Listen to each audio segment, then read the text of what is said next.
जय हिंद, वंदे मातरम। ऐसा लाइव भारत पर आप देख रहे हैं विश्व गुरु मेरे यानी शीतल राजपूत के साथ।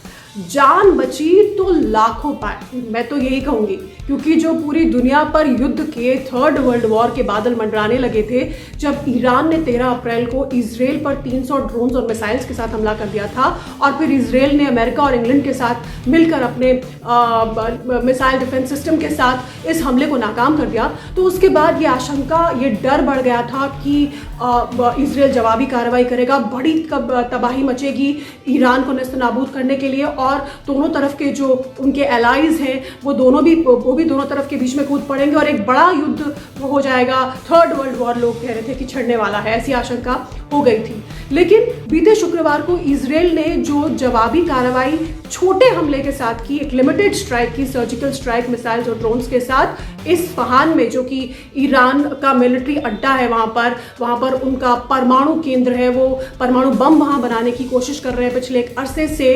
तो इतने सेंसिटिव संवेदनशील इलाके से थोड़ी दूरी पर इजराइल ने एक लिमिटेड, एक छोटी स्ट्राइक की, सर्जिकल स्ट्राइक, एक संकेत, एक संदेश ईरान को देने के लिए कि दोबारा हमारे साथ अगर पंगा लोगे तो तुम्हारा ये जो इलाका है सेंसिटिव, ये नहीं बचेगा।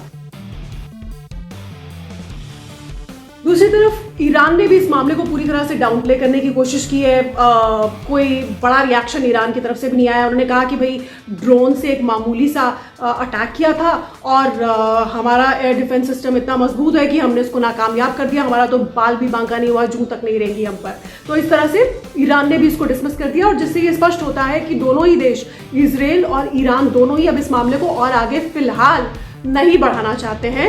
और जो एक बड़ी जंग का खतरा मंडरा रहा था दुनिया पर, मिडिल ईस्ट पर, वो फिलहाल थोड़ा सा कम होता हुआ, शांत होता हुआ नजर आ रहा है। हालांकि पूरी तरह से इसको नहीं नकार सकते, हमें नहीं पता कब किसकी बुद्धि भ्रष्ट हो जाए और फिर से वापस धमाल शुरू हो जाए। लेकिन फिलहाल जो अधिकतर विश्लेषक जो दुनिया को समझते हैं, कूटनीतिक, उनका यही मानना है कि फिलहाल दोनों ही तरफ पक्ष जो है वो इस मामले को और बढ़ाने के की उनकी कोई मंशा नहीं है। ये उनके ताज़ा बयानों से, इजराइल ने हालांकि कोई स्टेटमेंट नहीं दिया है, लेकिन ईरान की तरफ से जो संकेत है और इजराइल ने जो एक छोटी स्ट्राइक की, सर्जिकल स्ट्राइक की, ज़्यादा बड़ा हमला नहीं किया, उससे ये स्पष्ट होता है कि दोनों ही देश अब इस मामले को और फिलहाल आगे नहीं बढ़ाना चाहते। एक बड़ा युद्ध नहीं होगा और जो प्रॉक्सी वॉर एक अरसे से दोनों पीछे से एक दूसरे के साथ करते आए हैं वो जारी रहेगी।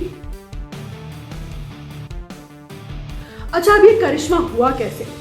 दरअसल लगातार हम धमकियां सुन रहे थे। बेंजामिन नेतन्याहू कह रहे थे, इजराइल कह रहा था कि हम नहीं छोड़ेंगे, हम नहीं छोड़ेंगे। उधर ईरान ने भी इतने समय से, आयतोल्ला खमेनी ने उस समय से ही शोर मचाया हुआ था जब 1 अप्रैल को दमिश्क, सीरिया की राजधानी में, ईरान का जो वाणिज्य दूतावास है वहाँ पर इजराइल की एयर स्ट्राइक की वजह से 7 ईरान के अधिकारी उस दूतावास में काम करने वाले, जिसमें 2 उनके मिलिट्री कमांडर भी थे, जिनमें से एक हिजबुल्ला और ईरान के बीच की कड़ी के तौर पर काम कर रहे थे। तो इनके मारे जाने के बाद ईरान भी खूब बौखलाया हुआ था और उसी के बदले में 13 अप्रैल को, उसी के नतीजतन ईरान ने वो हमला किया इजराइल पर। तो दोनों तरफ जब इस तरह से बाहें एकदम तनी हुई थी और बाहें भड़क रही थी, तो फिर अचानक ये कैसे कारनामा हो गया कि भैया दोनों अब थोड़ी देर के लिए शांत होते हुए फिलहाल दिखाई दे रहे हैं। तो इसकी वजह यह है कि पूरी दुनिया इनके पीछे लगी हुई थी। अमेरिका ने स्पष्ट कह दिया था इजराइल से कि भाई कोई भी बड़ी रिटेलिएटरी एक्शन मत करना, और आपने जिस तरह से 300 ड्रोन मिसाइल के ईरान के हमले को नाकामयाब किया है हमारे साथ मिलके,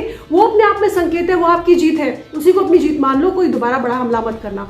दूसरी तरफ से रूस कह रहा था, रूस भी बीच में, कि हम भी, रूस ईरान का सहयोगी है और रूस के साथ में चीन है, उत्तर कोरिया है, तो वो भी कह रहे थे कि भाई नहीं, ईरान पे कोई बड़ी कार्रवाई नहीं होनी चाहिए। और सोचिए अगर इस तरह होती और इस तरह 2 धड़े आपस में भिड़ जाते तो क्या हालत होते। अच्छा, इधर भारत भी भरपूर कोशिशों में लगा हुआ था। भारत के हमारे विदेश मंत्री एस जयशंकर ने ईरान के विदेश मंत्री से भी बात की, उन्होंने इजराइल के विदेश मंत्री से भी बात की कि मामला और गंभीर रूप नहीं लेना चाहिए, इसको डीएस्केलेट करना चाहिए और आगे नहीं बढ़ाना चाहिए। हमारे लिए ये बड़ी धर्म संकट की सी स्थिति रही है, क्योंकि हमारे संबंध ईरान के साथ भी बहुत अच्छे हैं और इजराइल के साथ भी बहुत अच्छे हैं। ईरान भी हमारा दोस्त है और इजराइल भी हमारा दोस्त है। इजराइल हमारा डिफेंस पार्टनर है, बहुत बड़ा डिफेंस पार्टनर, जिससे हम बहुत सारा मिलिट्री का सामान खरीदते हैं। इसके अलावा आतंक के खिलाफ लड़ाई में भी हमारी सोच एक जैसी है इजराइल और भारत की, और हम इसमें भी पार्टनर हैं, टेररिज्म के खिलाफ लड़ाई में भी।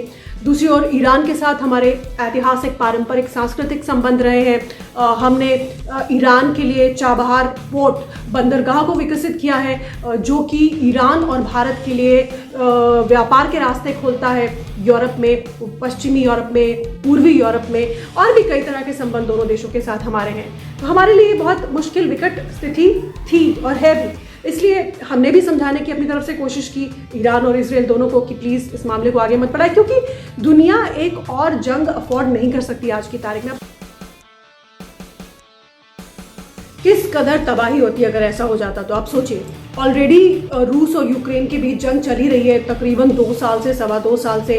फिर इजराइल और हमास के बीच में लड़ाई चली रही है। अब रूस और यूक्रेन की मैंने बात की, तो अभी हालिया जो वहाँ से खबर आई है, जो लेटेस्ट है रूस यूक्रेन युद्ध को लेकर, वो ये कि यूक्रेन कह रहा है कि हमारे फाइटर जेट्स ने रूस में बहुत तबाही मचाई है। रूस कह रहा है कि हमारे फाइटर जेट्स ने यूक्रेन में बहुत। तो ये चल रहा है 2.25 साल से मामला इजराइल हमास का चल ही रहा है। फिर ये भी शुरू हो जाते हैं, ईरान और इजराइल इस तरह डायरेक्ट लड़ाई में शुरू हो जाते, एक दूसरे को परमाणु बम और ये सब की धमकियां देने लगते। चीन इन्वॉल्व होता, रूस इन्वॉल्व होता, पूरा का पूरा गल्फ, मिडल ईस्ट, सारा इलाका इन्वॉल्व हो जाता। उत्तर कोरिया बीच में कूद पड़ता, अमेरिका और यूरोप, ब्रिटेन को आना पड़ता, इजराइल के बचाव के लिए इजराइल के साथ में आना पड़ता। तो एशिया भी अछूता नहीं रह पाता। तो ऐसे में आप सोचिए कितने बुरे हालात हो जाते, कितनी तबाही होती। दूसरा, तेल के दाम, कच्चे तेल के दाम किस कदर बढ़ जाते, लोगों को ज़रूरी चीज़ें मिलना मुहाल हो जाता, क्योंकि वो पूरा इलाका जब जंग में इन्वॉल्व हो जाता तो वहाँ से व्यापार कैसे होता, कि बड़ा एक ट्रेडिंग सी रूट है वो। दूसरी तरफ सारे दुनिया भर के जो शेयर मार्केट है वो औंधे मुँह गिर जाते नीचे।